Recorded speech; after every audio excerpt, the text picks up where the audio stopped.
તો રાજ્યમાં આગામી 1 કલાક માટે ભારે વરસાદની આગાહી કરવામાં આવી છે। તો હવામાન વિભાગે રાજ્યના 3 જિલ્લામાં રેડ એલર્ટ આપ્યું છે। હવામાન વિભાગની આગાહી, જેમાં કચ્છ, બનાસકાંઠા, પાટણમાં રેડ એલર્ટ આપવામાં આવ્યું છે। તો સાબરકાંઠા, મહેસાણા, ગાંધીનગર, અમદાવાદમાં ઓરેન્જ એલર્ટ જાહેર કરવામાં આવ્યું છે। તો સુરેન્દ્રનગર, મોરબી, જામનગર, રાજકોટમાં ઓરેન્જ એલર્ટ આપવામાં આવ્યું છે। બોટાદ, અમરેલી, ભાવનગર, જૂનાગઢ, પોરબંદરમાં ઓરેન્જ એલર્ટ જાહેર કરવામાં આવ્યું છે।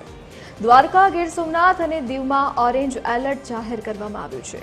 અરવલ્લી, ખેડા, આણંદ, મહીસાગરમાં સામાન્યથી મધ્યમ વરસાદની હવામાન વિભાગે આગાહી કરી છે। પંચમહાલ, દાહોદ, વડોદરામાં સામાન્યથી મધ્યમ વરસાદની આગાહી કરવામાં આવી છે। તો ગાજવીજ સાથે પવન ફૂંકાઈ શકે છે।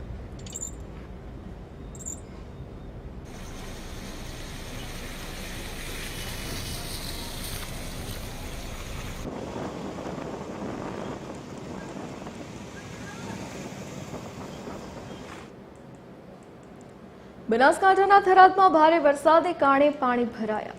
મલુપુર નજીક સોસાયટીમાં માર્ગ પર પાણી ફરી પડ્યા।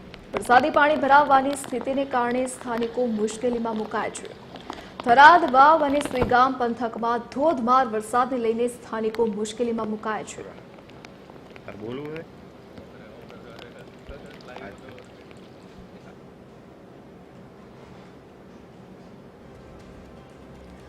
તો બનાસકાંઠામાં ધોધમાર વરસાદ વરસ્યો છે। કેટલીક જગ્યા પર ભારે વરસાદને પગલે પાણી ભરાઈ ગયા છે। રોડ રસ્તા પાણીમાં ગરકાવ થયા છે, જેના કારણે લોકોને ભારે હાલાકી પડી રહી છે। લોકોને અવરજવર કરવામાં મુશ્કેલી પડી રહી છે।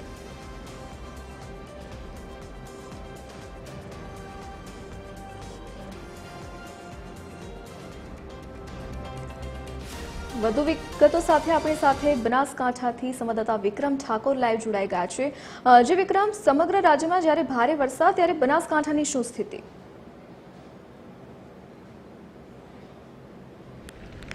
જે ચોક્કસથી વાત કરો તો બનાસકાંઠા જિલ્લામાં જે રીતે હવામાન વિભાગની આગાહી હતી તે રીતે બે દિવસથી સતત ધોધમાર વરસાદ વરસી રહ્યો છે। જો કે વાત કરો તો વરસાદની જો કે સરહદી વિસ્તારમાં પણ ધોધમાર વરસાદ વરસ્યો। જો કે સરહદી વિસ્તારની વાત કરો તો સુઈગામ, નાણાબેટ સહિત વિસ્તારમાં 16 ઇંચથી વધુ વરસાદ વરસી રહ્યો છે। અત્યારે પણ ધોધમાર વરસાદ શરૂ છે। જો કે વાત કરો તો બનાસકાંઠા જિલ્લાના સુઈગામ, નાણાબેટ સહિત વિસ્તારમાં ધોધમાર વરસાદના કારણે નીચાણવાળા વિસ્તારમાં ક્યાંક ને ક્યાંક પાણી પણ ભરાય છે। જો કે વાત કરો તો નીચાણવાળા વિસ્તારમાં નીચે વિસ્તારમાં જે લોકો રહેતા હતા એમને વહીવટીતંત્ર દ્વારા વ્યવસ્થિત જગ્યા પણ ખસેડવામાં આવે છે। એટલે કે બીજી તરફ વાત કરો તો અત્યારે દિયોદર હોય, લાખણી હોય, ધાનેરા સહિત મોટી સંખ્યામાં એટલે મોટા જે ગામડા છે ત્યાં પણ વરસાદ વરસી રહ્યો। એટલે ક્યાંક ને ક્યાંક વહીવટીતંત્ર પોતાના કંટ્રોલ રૂમ પણ અત્યારે બનાવી દેવા, કોઈ વાતની કોઈ અગવડ ના પડે તેને લઈને અત્યારે વહીવટીતંત્ર ખડે પગે લોકોની વ્યવસ્થામાં જોવા મળે। એટલે કે બીજી તરફ જો કે વાત કરવામાં ત્યારે પણ ધોધમાર વરસાદ શરૂ છે। ત્યારે બીજી તરફ વાત કરવામાં આવે તો ઉપરવાસમાં ભારે વરસાદને લઈને દાંતીવાડા ડેમમાં પણ ભરપૂર પાણીની આવક પણ જોવા મળી રહી છે। જી, જોડાવા બદલ આપનો આભાર। તો બનાસકાંઠા જિલ્લામાં ભારે વરસાદી માહોલ છે, જ્યારે થરાદમાં ભારે વરસાદને પગલે રોડ રસ્તા પાણીમાં ગરકાવ થયા છે। સોસાયટી જવાના માર્ગ પર પણ પાણી ફરી વળ્યા છે, જેના કારણે રહીશોને ભારે હાલાકી ભોગવવી પડી રહી છે।